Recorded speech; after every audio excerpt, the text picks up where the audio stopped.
नमस्कार दोस्तों, स्वागत है आपका स्टडी फॉर सिविल सर्विसेज में। यदि स्टडी फॉर सिविल सर्विसेज के छात्र हैं तो ये वाला टेलीग्राम जरूर ज्वाइन करके रखिए। यूट्यूब चैनल में हमारे साथ है तो भी ये वाला टेलीग्राम ज्वाइन करना बहुत ज्यादा जरूरी है। सारे नोटिफिकेशन, सारे अपडेट, सारे मोस्ट इंपोर्टेंट पिक्स, सारा रिवीजन सब कुछ यहाँ पे बताया जाता है। टेस्ट को ध्यान से अटेम्प्ट करिए और बताइए कितना स्कोर आपने किया है, कितने सही किए हैं टोटल क्वेश्चन में से। सभी लोग अपना अपना स्कोर जरूर कमेंट करिए। देखिए ये हमारा एससीएस डेली क्विज चैनल है, इसमें डेली क्विज होती है बिल्कुल फ्री में, इसको जरूर ज्वाइन कर लीजिएगा। ये हमारा इंस्टाग्राम का पेज है, इसको जरूर फॉलो कर लीजिएगा। Study for civil dot services करके अगर आप इंस्टाग्राम में सर्च करेंगे तो आपको मिल जाएगा। वीडियो को डिस्क्रिप्शन में इसकी लिंक दी हुई। इसमें आप स्टोरी सेक्शन जरूर देखते रहा करिए, प्लस इसमें हाइलाइट्स आते रहते हैं और प्लस पोस्ट आती रहती है, इनको जरूर फॉलो करते रहिए। नमस्कार, मैं हूं ओम द्विवेदी। स्वागत करता हूं आपका स्टडी फॉर सिविल सर्विसेज में, जिसमें आज हम ज्योग्राफी के कुछ प्री रिलेटेड क्वेश्चंस देखेंगे। और शुरू करने से पहले मैं आपको बता दूं कि स्टडी फॉर सिविल सर्विसेज के कई फ्री और पेड कोर्सेज यूट्यूब और टेलीग्राम पर मौजूद हैं, जिन्हें आप इस लिंक के थ्रू और इन दो नंबर्स पे कॉल करके ज्वाइन कर सकते हैं। और हमारा पहला क्वेश्चन है, निम्नलिखित कथनों में से कौन सा सही है। देखिए, ब्रह्मांड के वृहत बनावट के अध्ययन का जो विज्ञान है उसको क्या कहते हैं? कॉस्मोलॉजी। ठीक है, सही है। 1915 में आइंस्टाइन ने जो आपका थ्योरी ऑफ रिलेटिविटी यानी कि सापेक्षता का सिद्धांत प्रतिपादित किया, जिसे ब्रह्मांड के गणितीय स्वरूप को समझा गया। ठीक है, ये भी सही है। और वर्तमान आकलन के अनुसार ब्रह्मांड की जो आयु है वो कितनी है? 13 बिलियन वर्ष। ठीक, तो ये स्टेटमेंट भी सही है वर्तमान आकलन के हिसाब से। ठीक है, एक और फैक्ट याद रखिए कि 1930-40 में एडविन हबल, ठीक है, हबल ने ब्रह्मांड की जो आयु का आकलन किया था वो कितना किया था? 1.8 बिलियन ईयर्स। ठीक है, तो ये फैक्ट भी याद रखें। इस क्वेश्चन का आंसर होगा डी। अगला देखिए, एंड्रोमेडा गैलेक्सी है जो, उससे संबंधित कथनों में से कौन सा सत्य है? ये हमारी आकाशगंगा के सर्वाधिक पास स्थित आकाशगंगा है। ठीक, सही स्टेटमेंट है। ये हमसे 2.2 मिलियन प्रकाश वर्ष दूर है। 2.2 मिलियन। ठीक, ये भी सही है।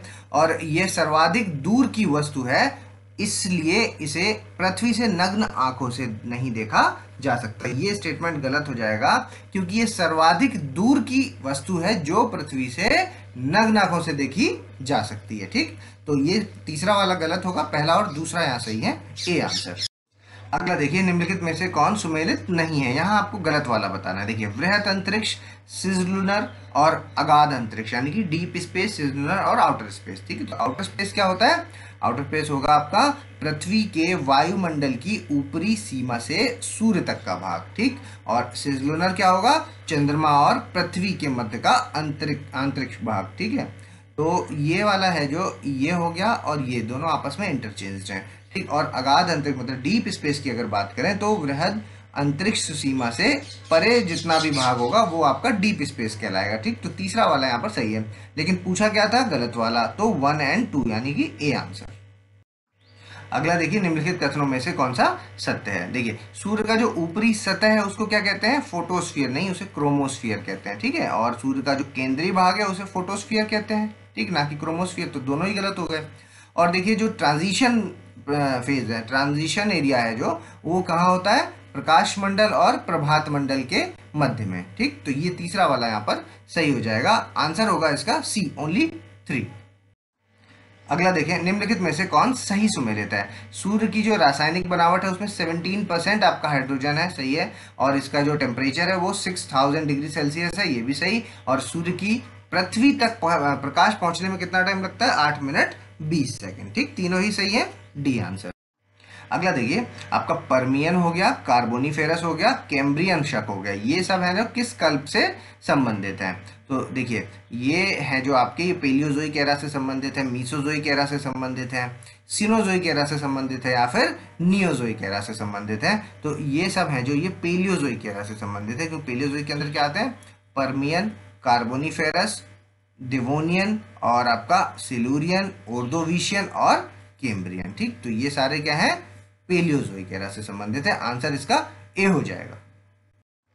अगला देखें, निम्नलिखित कथनों पर विचार करें। देखिए, परतदार चट्टानों के नीचे सियाल की एक परत होती है, मतलब सियाल से मतलब है यहाँ पर सिलिकॉन और एल्यूमिनियम की एक परत होती है, जो सिलिकॉन एल्यूमिनियम खनिज तत्वों से बनी होती है। सही स्टेटमेंट है। दूसरा देखें, महाद्वीपों की जो रचना है वो सीमा से हुई है। सीमा का मतलब है सिलिकॉन और मैग्नीशियम, तो ये वाला स्टेटमेंट आपका गलत हो जाएगा, क्योंकि महाद्वीपों की रचना है जो वो सिलिकॉन और एल्यूमिनियम यानी कि सियाल से हुई है, ना कि सीमा से।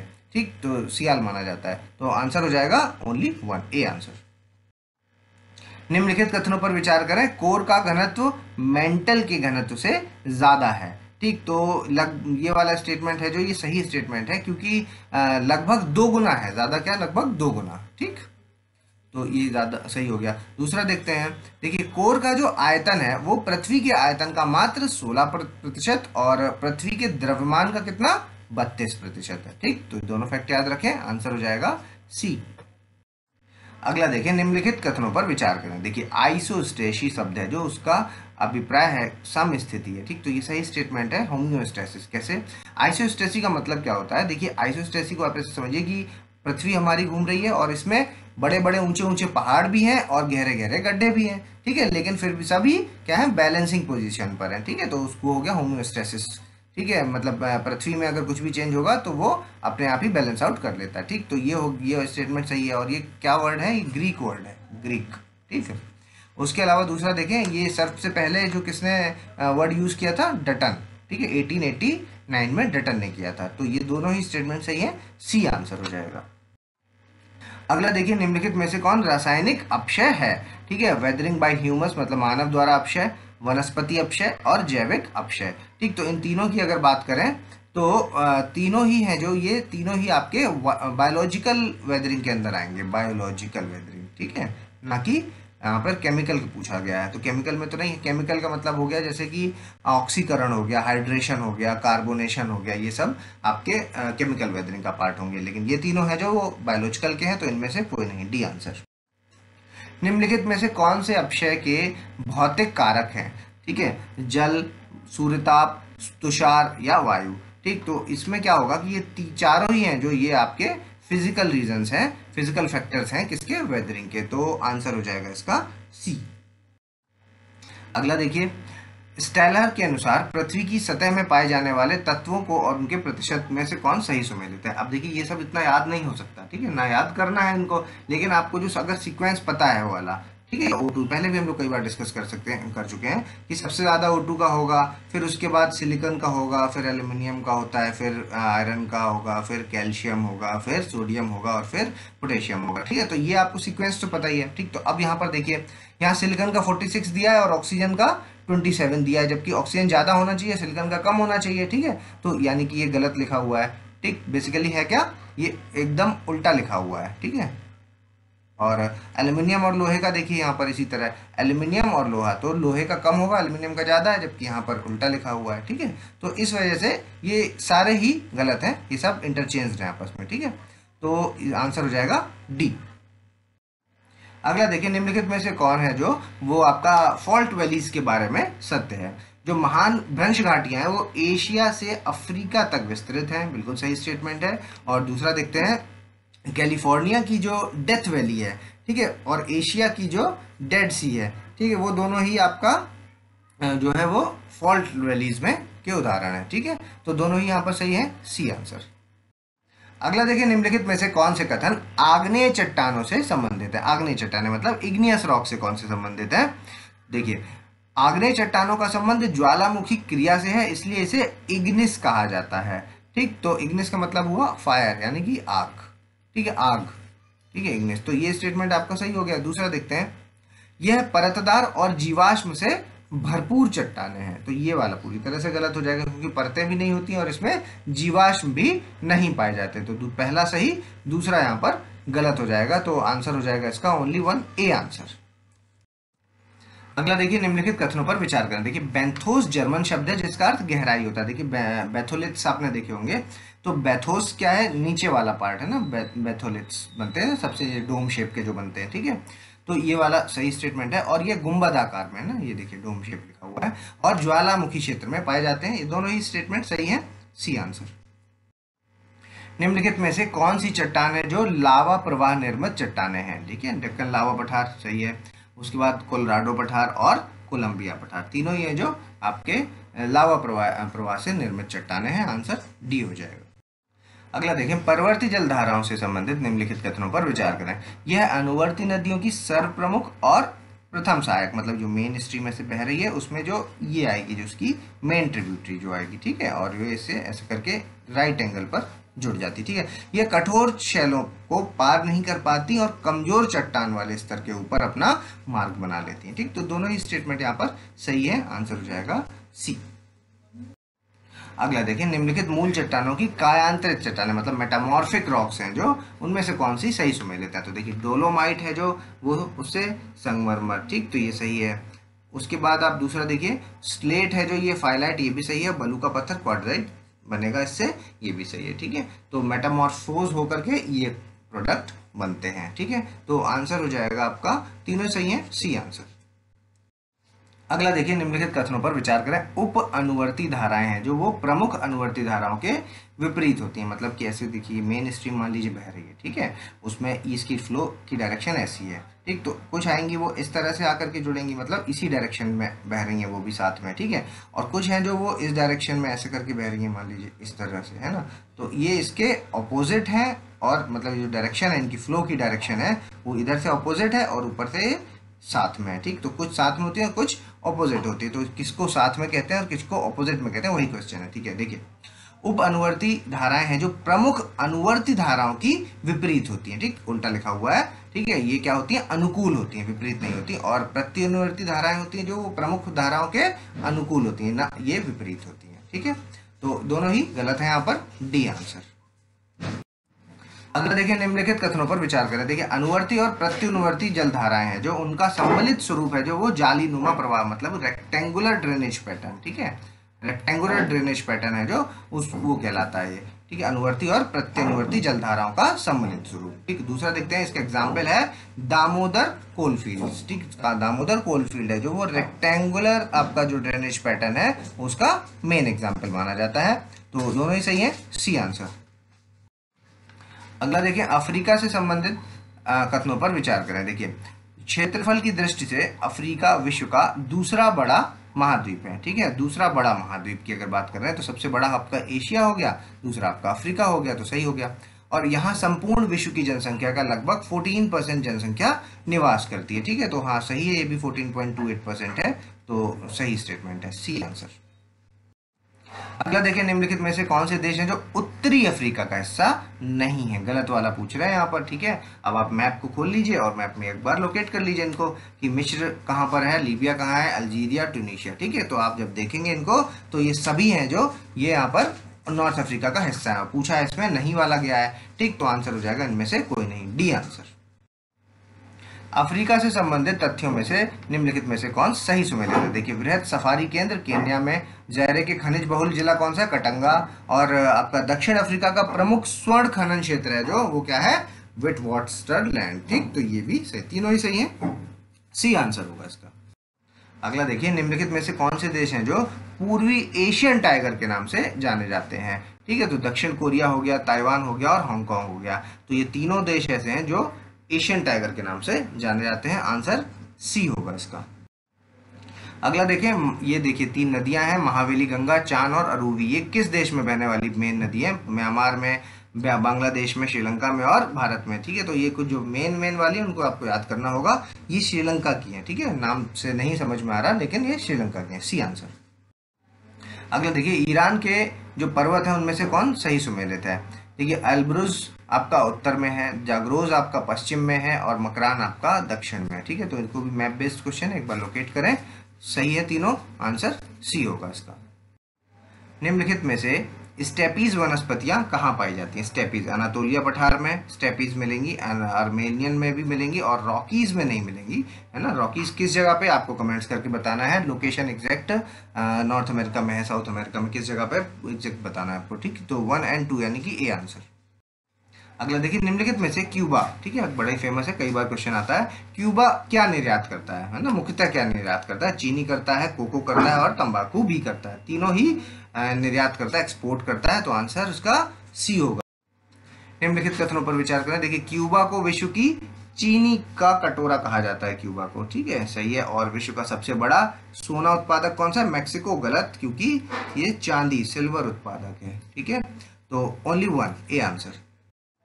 अगला देखिए, निम्नलिखित में का मिलान करें। देखिए हैमिल्टन लोहा इस्पात के साथ मिल जाएगा, विंडसर आपका ऑटोमोबाइल के साथ, मॉन्ट्रियल भारी उद्योग के साथ और वैंकूवर इमारती लकड़ियों के साथ। ठीक है, तो सही मैच है सब, ए आंसर। अगला देखिए, निम्नलिखित में से कौन सा सागर है जो अपनी स्थिति के साथ सही सुमेलित है। ठीक है, सेंजी का सागर कहाँ पर है? चीन सागर में। सेल्फ सागर कहाँ है? वियतनाम के तट के पास। ठीक है, और फारस का सागर आपका फारस की खाड़ी और मेहरान सागर के पास। ठीक, तीनों ही सही है, सी आंसर। निम्नलिखित में से कौन सही सुमेलित नहीं है? गलत वाला पूछा है। आइसोबार आपका क्या होता है? समदाब या वायुदाब की समान स्थिति को दर्शाने वाली रेखा, सही है। दूसरा देखिए, आइसोबाथ क्या होता है? ये होता है समुद्र के अंदर समान गहराई वाले स्थानों को मिलाने वाली खींची हुई रेखा, मतलब ये हो जाएगा। और आइसोप्लेथ क्या होगा? ये होगा विशेष अभिक्रिया वाले बिंदुओं को मिलाकर खींची गई रेखा। ठीक, तो ये दोनों इंटरचेंज है, पहला वाला यहाँ पर सही होगा। और पूछा है गलत वाला, तो 2 और 3 यानी कि बी आंसर। अगला देखें, निम्नलिखित कथन में से कौन सा सही सुमेलित है? भारत की उत्तर से दक्षिण तक की दूरी कितनी है? 2933 किलोमीटर। और पूर्व से पश्चिम तक की दूरी कितनी है? 3214 किलोमीटर। तो गलत हो जाएगा, उल्टा लिख दिया गया है। मैप देखेंगे तो आपको लगेगा इधर ज्यादा फैला हुआ दिख जाएगा और इधर थोड़ा कम दिखता है। ठीक है, तो इसका मतलब है ये वाली लाइन नॉर्थ टू साउथ है, जो नॉर्थ से साउथ स्ट्रेच है थोड़ा बड़ा होगा, है ना। तो 3214 नॉर्थ टू साउथ है और ईस्ट टू वेस्ट कितना है? 2933। ठीक है, ये उल्टा लिखा हुआ है, तो आंसर ये वाला गलत हो जाएगा। दूसरा देखते हैं, भारत की नेपाल के साथ कितनी बाउंड्री शेयर करता है? 1752 किलोमीटर लंबी अंतरराष्ट्रीय सीमा शेयर करता है। ठीक, तो ये वाला सही स्टेटमेंट है, आंसर बी होगा इसका। अगला देखिए, निम्नलिखित देशों के साथ भारत की सीमा है जो वो किसके साथ कितनी टच करती है, उसके हिसाब से आपको क्रम में लगाना। तो सबसे ज्यादा किसके साथ शेयर करती है? बांग्लादेश के साथ। फिर उसके साथ बाद चाइना के साथ कितनी शेयर करती है? इसके साथ करती है 4096, और चाइना के साथ आपकी 3917, पाकिस्तान के साथ 3310 और अफगानिस्तान के साथ 80 किलोमीटर। ठीक है, तो जब इसको आप अरेंज करेंगे तो आंसर आ जाएगा ए 1, 2, 3 और 4। निम्नलिखित कथनों पर विचार करें। आर्कियन समूह प्रायद्वीपीय पठार के 2/3 भाग में विस्तृत है। ठीक है, और जो धारवाड़ समूह है वो कर्नाटका के धारवाड़, बेल्लारी, शिमोगा, इन जिलों में धारवाड़ समूह आपको विस्तृत मिलेगा। ठीक है, तो दोनों सही है, सी आंसर। अगला देखिए, गोंडवाना क्रम की जो चट्टानें हैं उनको भारत में निम्नलिखित में से किन क्षेत्रों में मिलती हैं? गोंडवाना वाली, ठीक है, दामोदर घाटी में मिलेगी, महानदी में मिलेगी, गोदावरी में मिलेगी, वैनगंगा में मिलेगी और वर्धा घाटी में मिलेगी। ठीक है, ये सब जगह मिलती है, तो आंसर डी हो जाएगा। ठीक है, याद रखें इन एरियाज को, है ना, कभी कभी अलग से लगाने को आ जाता है। गोंडवाना क्रम, ठीक, कहाँ कहाँ? दामोदर, महानदी, गोदावरी, वैनगंगा और वर्धा घाटियां। ठीक, तो डी आंसर।